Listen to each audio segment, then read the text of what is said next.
सर्वविस्वन्यस्तपादपद्मायते वामहस्तालोलवेदशास्त्रायते ज्ञानसूर्यायते दत्तरूपायते श्रीवेणुगोपालकृष्णाय वन्दनम्।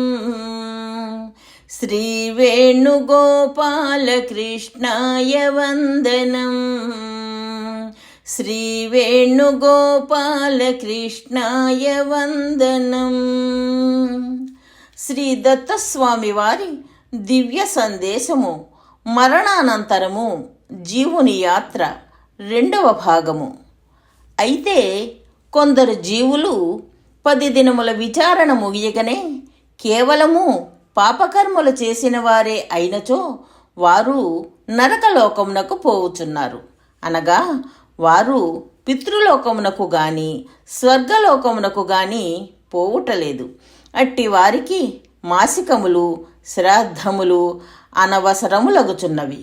కొందరు పాపకర్మలు ఎక్కువగా చేసి పుణ్యకర్మలు తక్కువగా చేసిన వారు పితృలోకమునకు పోయి అచ్చట నుండి నరకలోకముకు వత్తురు.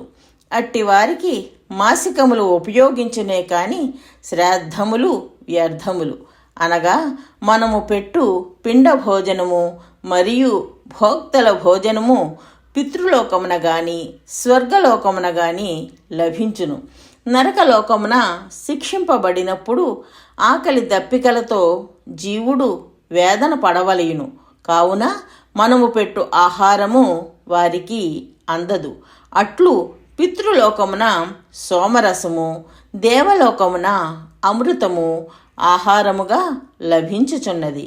కావున ఆ జీవులకును మాసిక శ్రాద్ధములు అనవసరము. అయితే మత్స్యలోకమున దధి శాఖయుత కర్రీ సెలాంగ్ విత్ కర్డ్ భోజనము యొక్క వాసనా గుణము జీవునిలో ఉన్నది. కావున ఆ జీవుని ప్రీతికై మనము అదే ఆహారమును అందించుచున్నాము. అంతే తప్ప ఈ ఆహారము అందించకపోయినను పితృలోకమున కానీ స్వర్గలోకమున కానీ ఎవ్వరునూ ఆకలిచే బాధపడరు. ఇక నరకలోకముననున్న వారికి ఇచ్చట పెట్టినను అందవు. కావున మరణానంతరము సర్వజీవులకును మాసిక శ్రాద్ధములు నిజముగా అనవసరములు.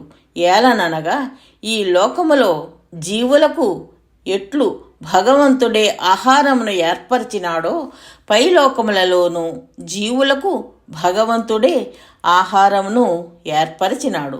నరకలోకమున భగవంతుడు ఆహారమును నిషేధించినాడు. కావున నీవు పెట్టినను జీవునికి అందదు. ఈ సత్యమును తెలిసిన జ్ఞానులైన సన్యాసులు మాసిక శ్రాద్ధములను కోరుటలేదు. మరియు వీటిని చేయవలసిన పుత్రుని పొందుటకై వారు వివాహములను చేసుకొనుటలేదు. శంకరులు వివాహము చేసుకొనలేదు. రామకృష్ణ పరమహంస చేసుకొన్నను పుత్ర సంతానము పొందలేదు. మనము మన పిల్లవానిని దూర రాష్ట్రమునకు చదువుకొనుటకు పంపుచున్నాము. అక్కడ వానికి హాస్టల్లో భోజనము పెట్టుదురు. కావున వానికి ఆహారము పంపునప్పుడు మనము భోజనము పంపనక్కరలేదు.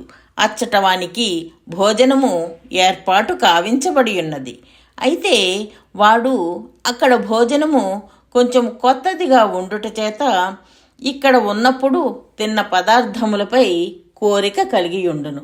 ఆ కోరికను తీర్చుటకై మనము ఒక సీసాలో ఆవకాయ మరి ఒక సీసాలో చింతకాయ పచ్చడి పెట్టి పంపుచున్నాము. ఇవి అక్కడ దొరకవు. వీటిపై వానికి మోజు. అక్కడ చపాతీలు అతడికి రుచించవు. కావున మనము ఇచ్చి పంపు పచ్చళ్ళు వాని మోజు తీర్చుటకే కానీ వాని ఆకలిని తీర్చి ప్రాణములను నిలబెట్టుట కొరకు కాదు. కావున మాసిక శ్రాద్ధములలో పెట్టు భోజనములు ఆ గతించిన జీవుని మోజు తీర్చుటకే. కావుననే ఆ రోజు వాడు జీవితకాలములో తిన్న వివిధములైన కూరలు పచ్చళ్ళు చేయుచున్నారు.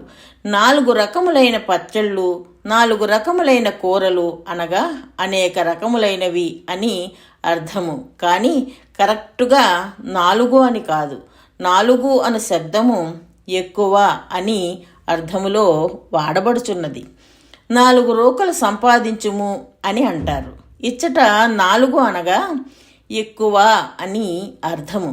కొందరు 3 పచ్చళ్ళు 3 కూరలనే చేయుదురు. కావున ఈ సంఖ్యలో ఎట్టి తాత్పర్యము లేదు. భూరి భోజనాత్ అని శాస్త్రము ఉన్నది. దీని అర్థము ఎక్కువ రకములతో భోజనము పెట్టమని అర్థము. కావున ఈ పిండములను పెట్టుట చేతను శ్రాద్ధములను చేయుట చేతను జీవునకు ఎట్టి లాభము లేదు. పై లోకములలో కర్మశేషము ఉండుట చేత మరలా ఈ లోకములో జన్మించుచున్నారని చెప్పబడుచున్నది. కర్మశేషమనగా కొన్ని కర్మఫలములను అనుభవించిన తర్వాత మిగిలిన కర్మఫలములతో ఇచ్చట జన్మించుచున్నారని కాదు. జీవుడు ఈ దేహము వదలినప్పుడు జీవుని వెంట కర్మలు కానీ కర్మఫలములు కానీ పోవుటలేదు. వాని వెంట పోవుచున్నది ఇచ్చట చేసిన కర్మలలోని సంస్కారములు లేక వాసనలు అను గుణములే. ఈ విషయమే వాయు గంధాని వాసయాత్ అని గీతలో చెప్పబడినది. అనగా క్రూర కర్మలు చేసిన వారి వెంట క్రౌర్య గుణము పోవుచున్నది. నరకములో ఆ జీవుని హింసించిన తరువాత ఆ క్రౌర్య గుణము తగ్గి చాలా వరకు తగ్గి స్వల్పముగా మిగిలియుండును. ఈ మిగిలియున్న దానినే కర్మశేషము అనుచున్నారు. ఈ స్వల్పమైన క్రౌర్య గుణముతో ఆ జీవుడు వ్యాఘ్రాది మృగజన్మలు పొందును. కావుననే పులిపిల్ల పుట్టగనే క్రౌర్య గుణము స్వల్పముగా ఉండుట చేత క్రూర కర్మలను చేయలేకున్నది. క్రమముగా పులుల వాతావరణములో సంఘ ప్రభావమున ఈ క్రౌర్య గుణము బలపడి క్రూర కర్మలను చేయుచున్నది. ఇదే పులిపిల్ల చిన్నప్పటి నుండి ఒక మేకల మందలో పెరిగినచో అది వాటి వలనే గడ్డిని మేయుచు పులి ఆకారము ఉన్నను సాత్విక గుణమును పొందును. కావున ఈ లోకములోన గుణములను మార్చుకొను అవకాశము ఉన్నది. అనగా సాధన చేత నీ మార్గమును మార్చుకొనవచ్చును. సాధనకు సంఘము అనగా నీవు కూడినట్టి మనుష్యుల యొక్క ప్రభావము ఉండును. కావున సంఘమును నిర్ణయించుకొనుట చేత నీ మార్గము కూడా నిర్ణయింపబడుచున్నది. సాధనకు మొదటి మెట్టు సంఘమే అని శంకరులు సత్సంగత్వే నిస్సంగత్వం అన్నారు. పై లోకములలో నీ గుణములను అనుసరించిన ఫలముల భోగములు మాత్రమే ఉండును. కావున ఆ భోగ లోకములలో ఈ పై అవకాశము లేదు. కావున ఈ లోకములో చిట్ట చివరి క్షణములో నీవు ఏ స్థితిలో ఉన్నావో అదే స్థితిలోకి మరలా వచ్చి పడుచున్నావు. కావున ఈ లోకములో ఈ మానవ జన్మ ముగియుటకు ముందే సర్వమును సాధించుకొనవలెను. నీ పుత్రులు కానీ నీ ధనము కానీ నీ మరణానంతరము నిన్ను ఉద్ధరించలేవని న ప్రజయా ధనేనా అని శృతి చెప్పుచున్నది. అయితే నిన్ను ఉద్ధరించగల పుత్రుడు ఒకడు కలడు. అతడే దత్తుడు. అతడు జన్మరహితుడు. కావున నీ కడుపున పుట్టినవాడు కాజాలడు. కావున వానిని దత్తత స్వీకారము తీసుకొనవలెను. దత్తుడు నీ ఆస్తిలో వాటాకు వచ్చునేమోయని భయపడకుము. స్వామికి నీ ధనముతో ఎట్టి పనియునూ లేదు. నీ ఆస్తిని నీ కడుపున పుట్టిన వానికే ఇచ్చుకొనుము. అతడికి ఈ ఆస్తి కాదు మరి ఒక ఆస్తి కావలేను. ఆ ఆస్తిలో మరి ఒకనికి వాటా ఇచ్చినను అంగీకరించరు. ఆ ఆస్తియే నీ మమకారము, నీ ప్రేమ. దాని చేత స్వామి సంతృప్తి పడును. పరలోకమున నీ వెంట నిలచు ఆయనను చూచిన యమధర్మరాజు కూడా గడగడ వణుకుచూ లేచి నమస్కరించును. నీకు విచారణయే ఉండదు. నిన్ను మరల మర్త్యలోకమునకు తీసుకొని వచ్చి మానవ జన్మలోకి పడవేయును. ఇప్పుడు నీకు వచ్చిన మానవ జన్మ ఆయన అనుగ్రహమే. కానీ కృతజ్ఞుడవై స్వామిని మరచినావు. భార్య పతి పుత్రాది వ్యామోహములో పడి ఆయనకు నీవు విలువ ఇచ్చుటలేదు. ఏ పాపముకైనను ప్రాయశ్చిత్తము ఉండును, కానీ కృతజ్ఞతకు ప్రాయశ్చిత్తము లేదు. సూచన: ఆధ్యాత్మిక జ్ఞాన ప్రచారము చేయడము భగవంతుడికి అమితమైన ఆనందాన్ని కలిగిస్తుందని శ్రీకృష్ణ పరమాత్మ శ్రీమద్ భగవద్గీతలో చెప్పియున్నారు.